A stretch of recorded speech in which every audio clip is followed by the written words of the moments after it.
उत्तरकाशी के धराली में लगातार तीसरे दिन जो रेस्क्यू ऑपरेशन है वो जारी है और अलग अलग एजेंसियां इसमें जुटी हुई हैं। लोगों की जिंदगी बचाने का काम जो अब भी जारी है। सेना, आईटीबीपी, एनडीआरएफ, एसडीआरएफ की टीमें जुटी हुई हैं। सेना की मदद ली जा रही है। चिनूक और MI-17 जैसे 6 हेलीकॉप्टर लगाए गए हैं रेस्क्यू के काम में।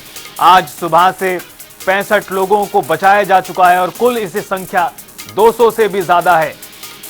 200 से ज्यादा लोगों को अब तक सुरक्षित निकाल लिया गया है। करीब 50 लोग अब भी लापता बताए जा रहे हैं। सड़कें बंद हैं, कनेक्टिविटी का कोई रास्ता नहीं, इलेक्ट्रिसिटी है नहीं और साथ ही साथ कम्युनिकेशन के साधन भी पूरी तरह से कट गए हैं इन इलाकों से। ऐसे में काफी ज्यादा मुश्किलें आ रही हैं, लेकिन ठीक युद्ध स्तर पर काम यहां पर किया जा रहा है। सबसे पहला प्रयास तमाम एजेंसियों का यह है कि कनेक्टिविटी को ठीक किया जाए ताकि मदद जल्दी से जल्दी पहुंचाई जा सके। हालांकि हेलीकॉप्टरों की सहायता से भी लोगों को बचाया जा रहा है, लेकिन उसमें सीमित संख्या में लोगों को बचाने की कवायद हो रही है। जैसे ही कनेक्टिविटी बनेगी, सड़कें ठीक होंगी, बहाल होंगी, तो तेज गति के साथ प्रशासनिक अमला, पूरा तंत्र पहुंच पाएगा और जो वहां पर फंसे हुए लोग अब भी हैं उनको भी बचाया जा सकेगा। अभी तक 5 लोगों की मौत की खबर लगातार जारी है। मुख्यमंत्री पुष्कर सिंह धामी लगातार जब से लौटे हैं वो अपना दौरा छोड़कर घटना के दिन ही पूरी स्थिति पर नजर बनाए हुए हैं। कल भी वो घटनास्थल पर पहुंचे थे, पीड़ित लोगों से मुलाकात की थी। आज भी वो तमाम लोगों से रूबरू हो रहे हैं।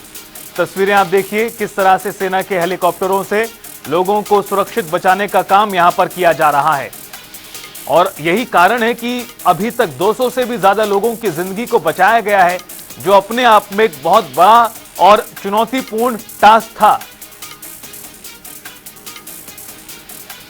और इस खबर पर और ज्यादा जानकारी के लिए हमारे संवाददाता यशराज आनंद फोनलाइन पर जुड़ गए हैं।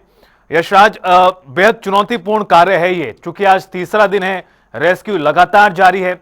जो रेस्क्यू का ऑपरेशन है वो अभी तक कहां तक पहुंचा है? अभी जी बिल्कुल, मैं बताना चाह रहा हूं कि जिस तरीके से धराली में जिस तरीके से आपदा आई, उसके बाद राहत एवं बचाव कार्य जोर शोर से चलाया जा रहा है। वहीं अभी तक की यदि बात करें तो जॉली ग्रांट में जो भर्ती कराया गया है, अभी बहुत बड़ी जानकारी अभी तुरंत से सामने आ रही है कि जॉली ग्रांट में जो भर्ती कराया गया है लोगों की, उनकी संख्या 29 है, 29 संख्या है और उन्हें हेलीकॉप्टर के माध्यम से जॉली ग्रांट में भर्ती कराया गया था।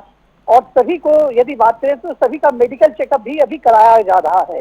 उसके बाद सभी को मेडिकल चेकअप के बाद फिर घरों के लिए रवाना कर दिया जाएगा। वहीं यदि इसके बाद की बात करें तो यहाँ पर एक बात और सबसे बड़ी बात सामने आ रही है कि जब से चिनूक हेलीकॉप्टर सामने आया है तब से राहत एवं बचाव कार्य में जोर पकड़ा गया है। वहीं अब तक 274 लोगों को गंगोत्री एवं आसपास से हर्षिल के क्षेत्रों से लाया गया है। और यदि संख्या की बात करें तो संख्या बल में भी है कि गुजरात से 131 लोगों को रेस्क्यू किया गया है। वहीं पर यदि बात करें महाराष्ट्र की तो 123 लोगों को, मध्य प्रदेश 21 लोगों को, उत्तर प्रदेश 12 लोगों को, राजस्थान के 6 लोगों को, दिल्ली के 7 लोगों को, वहीं आसाम के 5 लोगों को और कर्नाटक के 5, तेलंगाना 3 और पंजाब के 1 यात्रियों को अभी तक रेस्क्यू किया जा चुका है। इसके अतिरिक्त यदि बात करें तो 135 लोगों को वहां से सुरक्षित हर्षिल से निकाल दिया गया है और 100 लोगों को उत्तरकाशी तक भी पहुंचा दिया गया है। वहीं अगर बात करें कि टोटल 274 यात्रियों की संख्या हुई थी, जिनमें से रेस्क्यू ऑपरेशन अभी भी लगातार चल रहा है। राज्य सरकार, जिला प्रशासन, आपदा प्रबंधन विभाग, आईटीबीपी, एनडीआरएफ एवं अन्य एजेंसियां भी पूरी तत्परता के साथ रेस्क्यू एवं राहत बचाव कार्यों में जुटी हुई है। मुख्यमंत्री पुष्कर सिंह धामी लगातार नजर बनाए हुए हैं और लोगों से भी मुलाकात वे कर रहे हैं। वहीं यदि बात करें अभी तक कि कांग्रेस के प्रदेश अध्यक्ष करण मारा भी वहां पर पहुंच चुके हैं, मौके पर पहुंच चुके हैं और मौके पर बिल्कुल तमाम नेता भी पहुंच रहे हैं। यशराज, जो जिस तरह से पॉसिबल हो पा रहा है, क्योंकि मुख्यमंत्री ने भी बताया था कि किस तरह 2 प्रयास उन्होंने पहले भी किए थे लेकिन वो पहुंच नहीं पाए, फिर तीसरे प्रयास में वो पहुंचे। मेरा एक और सवाल आपसे कि जो कनेक्टिविटी का जो बहाली का कार्य जारी है, जो सड़कें पूरी तरह से खत्म हो गई हैं, उसको लेकर यह भी सामने आया है कि कल रात तक सड़कें कुछ ठीक की गई थी लेकिन दोबारा से वो बह गई। तो जो कनेक्टिविटी का काम किया जा रहा है, सड़क बहाली का काम है, वो कहां तक पहुंचा है? क्योंकि पूरी घाटी में ही पानी भर गया था, रास्ते खत्म हो गए थे। जी बिल्कुल, मैं बताना चाह रहा हूं कि कल हमारी बातचीत गणेश जोशी जो पीएमजीएसवाई के ग्रामीण सड़क योजना के जो मंत्री, उनसे बात हुई थी। उन्होंने भी स्पष्ट रूप से कहा कि जो भी सड़कें टूटी हुई जो पीएमजीएसवाई के अंतर्गत आती हैं, वो सड़कें टूटी हुई है, उसको जोड़ने का काम किया जा रहा है। और यदि वो जोड़ा नहीं जा रहा है तो उसके सामने ही अलग दूसरी पुलिया बनाई जा रही है।